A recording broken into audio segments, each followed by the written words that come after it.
Welcome back to For Goodness Sake, where as a former Mormon, I take a look at the good things that I carry with me into my new, more secular worldview. My name's Tom, and today's topic is why? As in, why me? Or why do good things happen to bad people? Or why do bad things happen to good people? Or all those big why questions that we tend to ask. Here I am today at the hospital because this week I've been dealing with a kidney stone. I'm not telling you that to try to get sympathy. I'm just letting you know that I've been thinking about this question all week. Why? Why do I have a kidney stone? Why do I have to suffer this incredible amount of pain? Of course, as a Mormon, I used to believe that everything happened for a reason, that there was a purpose behind every little thing, and sometimes that purpose would be apparent to us. Most of the time, that purpose would not be apparent to us, and I basically believed that eventually, in another life, we would discover what the purpose was. Oh, this is why that happened at that time. This is why I had to go through that. It would all make sense at some future time. Well, I've let go of that idea that everything has a purpose, and to be honest, it feels so freeing to be able to just accept the randomness of the world. It turns out that life is not fair. And it never was, and it never will be. And good things happen to bad people, and bad things happen to good people. And bad things happen all the time to completely innocent people. I mean, if you think for just a minute about all of the innocent babies who are born into poverty, that are born into abuse, that are only going to live for a short period, and their life literally only consists of some suffering and then death.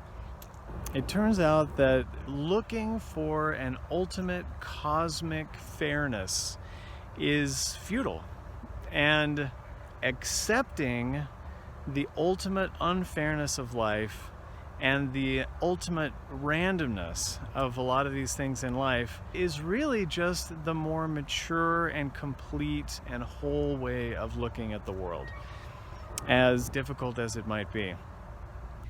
So I want to share with you two little tidbits, both from Christianity, that I think are very applicable here. First one is 1 Corinthians 13:11. When I was a child, I spake as a child, I understood as a child, I thought as a child. But now that I am a man, I have put away childish things. And yes, I am saying that asking why and looking for cosmic justice is a childish thing to do. It's something that we do as children, right? We naturally look to our protectors, our adults, the people around us, and we expect our adults to provide justice, to make things right. Now that we're adults, it turns out we are the only ones who make justice. Justice exists in the world only when we make it. So we can't look to anyone else to provide justice now that we're adults. We have to put away childish things. The second one I want to share with you is called the Serenity Prayer. And it was first penned by a theologian in the early 1900s. It's just a wonderful piece of advice, only I'm going to tweak it just slightly. It starts out, God grant me, and instead I'm going to say, I strive for. So here's my version. I strive for the serenity to accept the things I cannot change, the courage to change the things I can, and the wisdom to know the difference. Such a wonderful prayer, or such a wonderful assertion of personal ambition.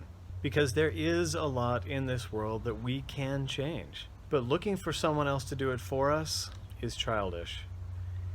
Looking for the things that we can do ourselves to change for ourselves and for others is mature. So like I said at the beginning of the video, here I am dealing with some kidney stones. And yes, I think that praying for relief or praying for a change is really to do nothing at all.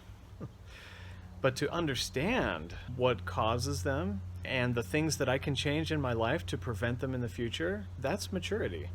Also, to understand that sometimes life is just random, and even if I do the best I can to avoid things that cause kidney stones, I still may end up with kidney stones or who knows, some other medical problem. And it's not that it's my fault, it's just random stuff that happens. So at the end of the day, I hope that we can find the courage to change the things that we can change, and also the wisdom to know the difference and when we need to just strive for serenity, to accept the things in life that are just random and difficult and really don't have any other bigger meaning.